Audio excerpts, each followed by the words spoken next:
আসসালামু আলাইকুম। আমরা সাধারণত ৯০ মিনিটের ফুটবল ম্যাচে ২ টা ব্রেক দেখি। তো ৪৫ মিনিটের মধ্যে ১ টা ব্রেক, আর একটা ব্রেক বলতে গেলে ৯০ মিনিটে যেটা শেষ। ঠিক আছে?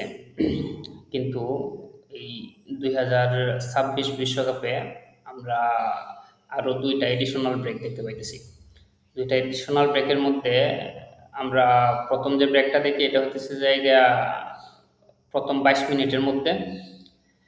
এরপরে যে ব্রেকটা আমরা দেখি সেটা হইতেছে জায়গা ২য় অর্ধের ২২ মিনিটের মধ্যে। তো এই এডিশনাল ২ টা ব্রেক আসলে কি? এই এডিশনাল ২ টা ব্রেক আসলে ফিফা নতুন কইরা এই ২০২৬ বিশ্বকাপ থেকে এড করছে। যেটার নাম দিছে হাইড্রেশন ব্রেক। তো এই হাইড্রেশন ব্রেকের উদ্দেশ্য কি? হাইড্রেশন ব্রেকের উদ্দেশ্য হইতেছে খেলোয়াড়দের স্বাস্থ্য ঠিক রাখা। যাতে খেলোয়াড়দের গরমের কারণে হোক, পরিশ্রমের কারণে হোক, যাতে খুব সহজে ক্লান্তি না আসে, খেলোয়াড়রা যাতে ডিহাইড্রেশনে না ভোগে।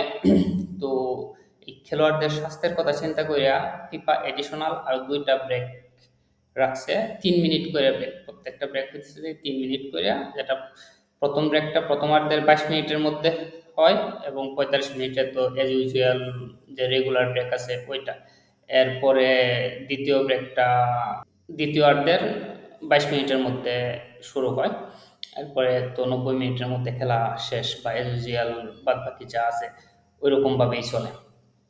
তো এই এডিশনাল ব্রেকটা ফিফা ২০২৬ বিশ্বকাপ থেকে শুরু করছে আর এটার নাম দিছে হাইড্রেশন ব্রেক। ধন্যবাদ সকলকে।